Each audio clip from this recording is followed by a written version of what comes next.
ఏది అయినా ట్రై చెయ్యి ఆచి చికెన్ మసాలా. ఆచి చికెన్ మసాలా.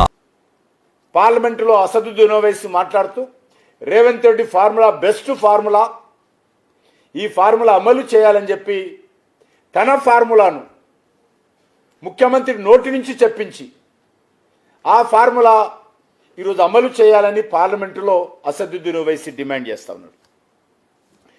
దీని భర్త అర్థం చేసుకోవచ్చు ఈ ఫార్ములా ఎవరిదనేది. ఇది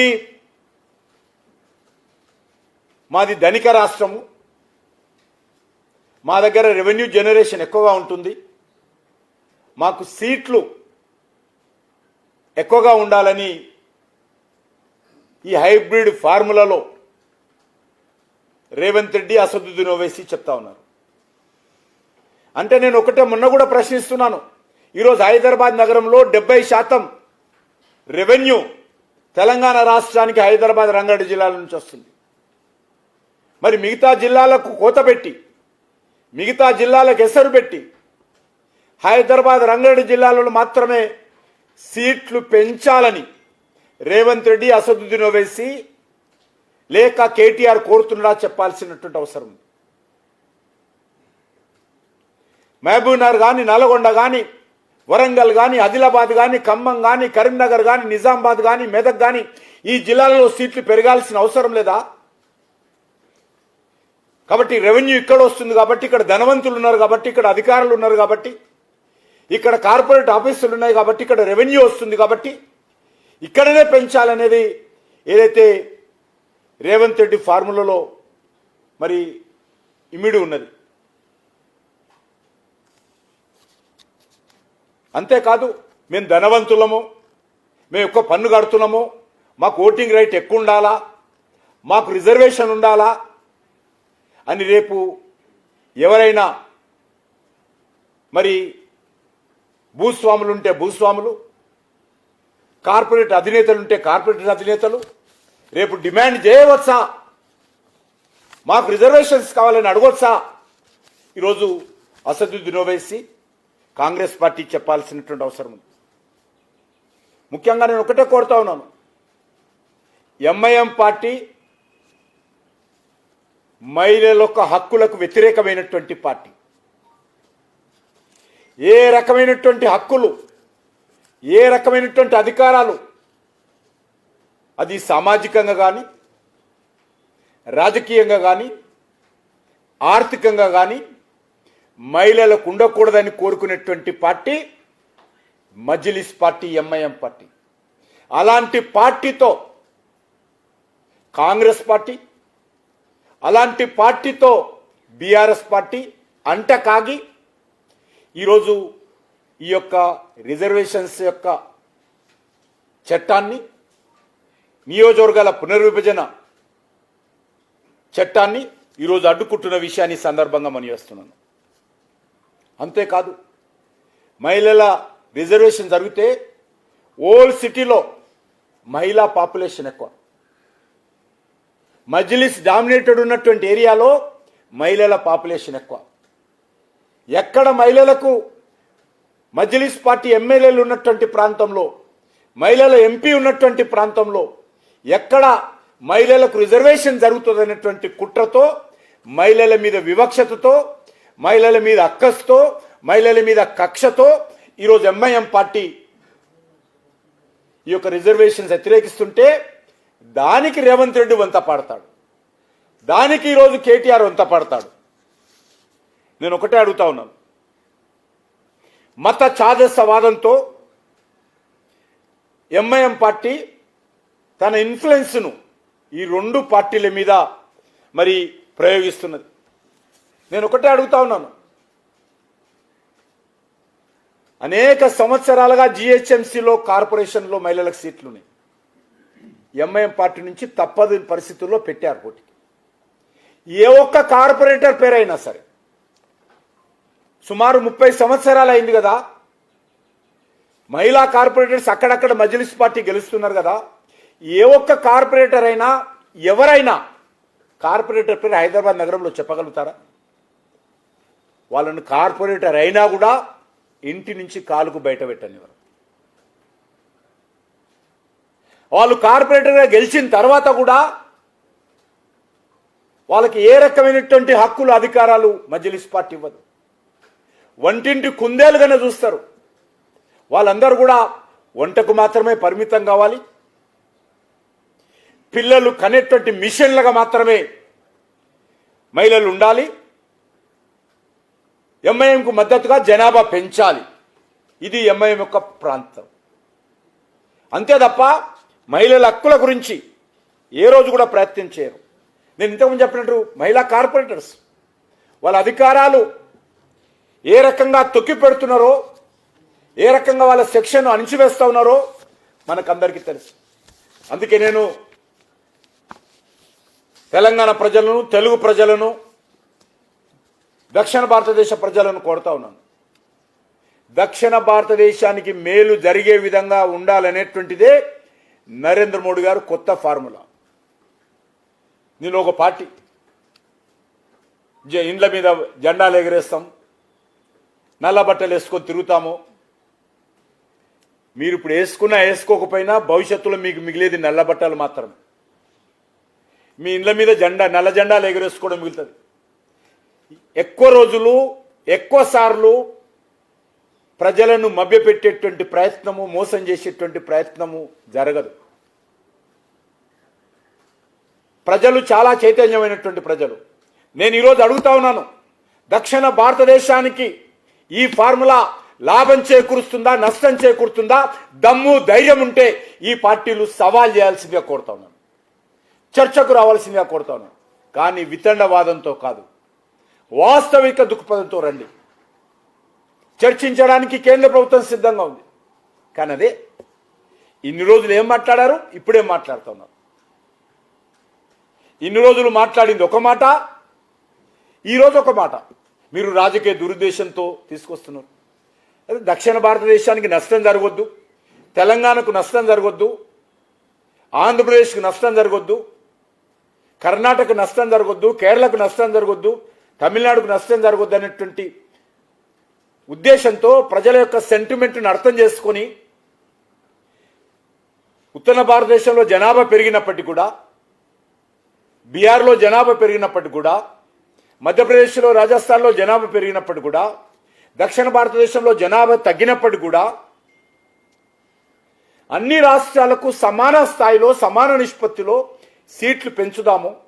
రాజకీయంగా ఈరోజు అన్ని ప్రాంతాలలో, అన్ని రాష్ట్రాలలో, అన్ని జిల్లాలలో కూడా ప్రజలు ముందుకు రావాలని కోరుకుంటున్నారు, మహిళలు ముందుకు రావాలని కోరుకుంటున్నారు, కొత్త నాయకత్వం రావాలని ప్రజలు ఆకాంక్షిస్తున్నారు, బడుగు బలైన వర్గాల నాయకత్వం రావాలని ఆకాంక్షిస్తున్నారు.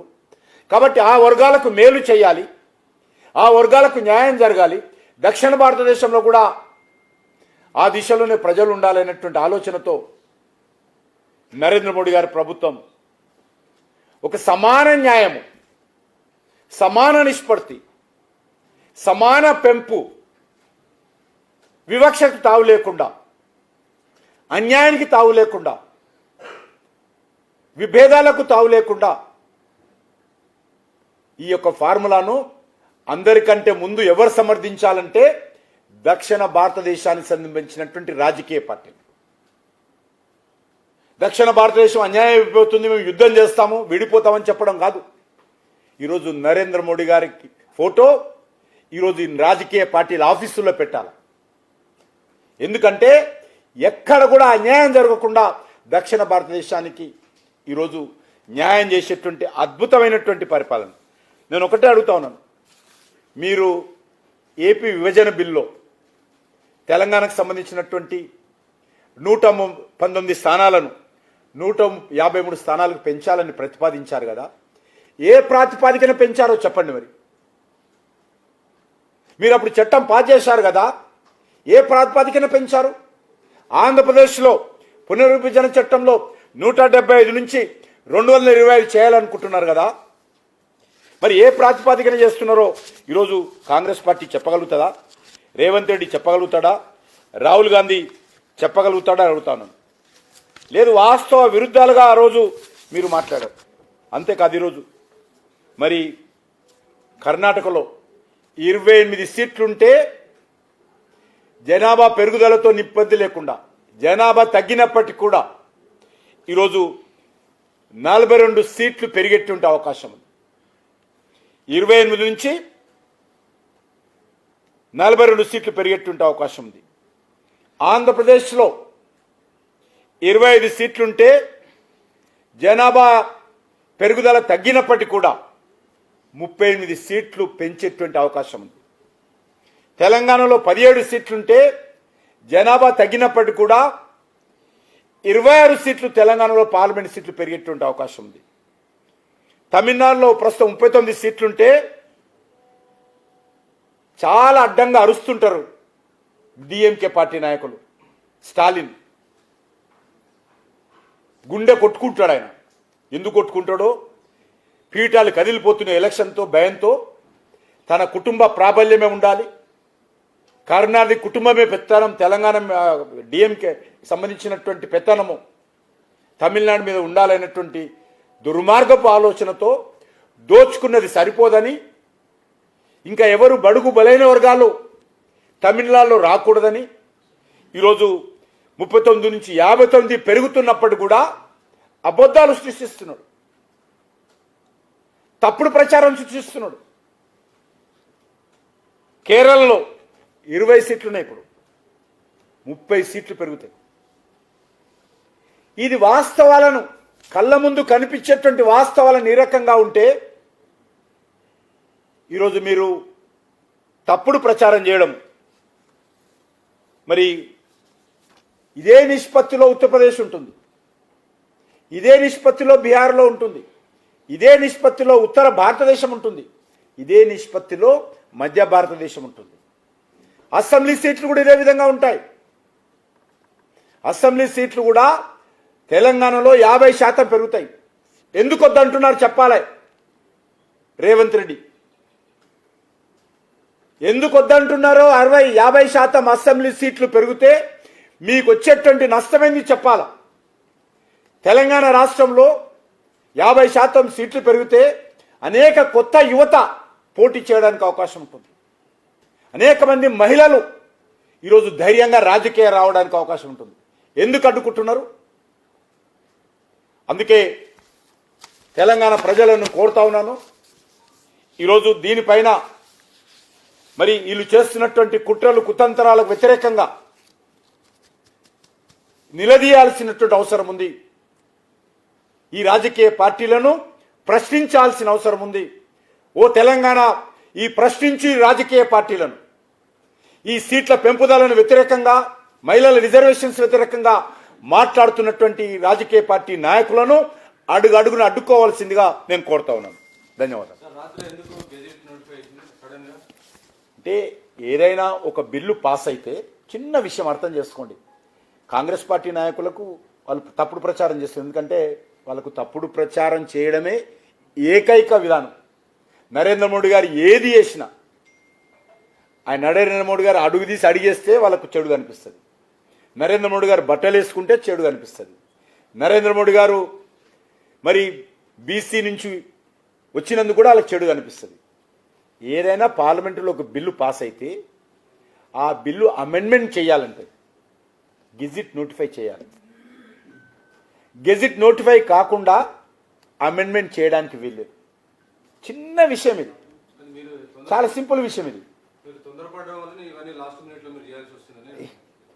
చెప్తున్న విషయం, గెజిట్ పబ్లికేషన్ చేయలేదు. ఈరోజు చేసినాం గెజిట్ పబ్లికేషన్.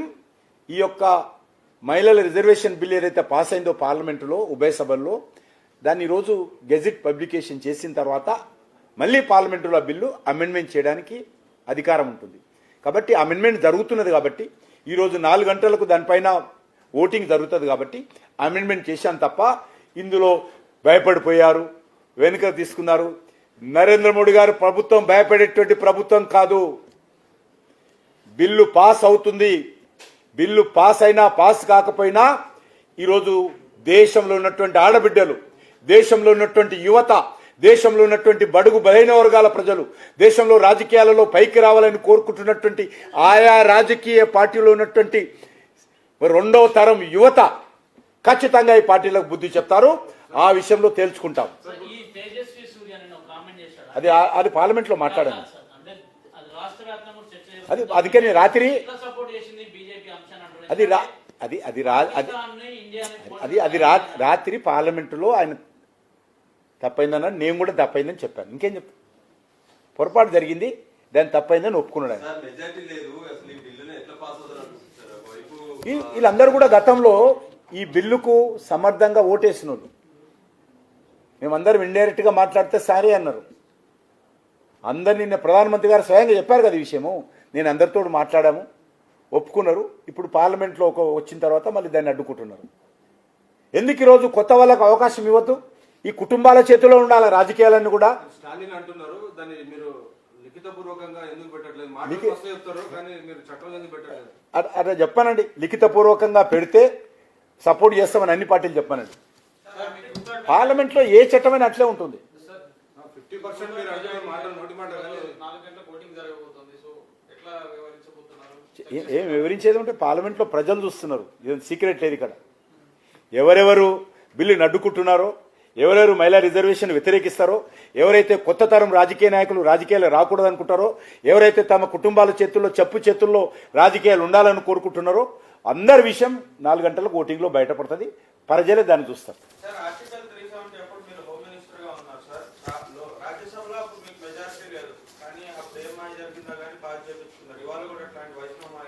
చేయాల్సిన అవసరం లేదు ఇప్పుడు.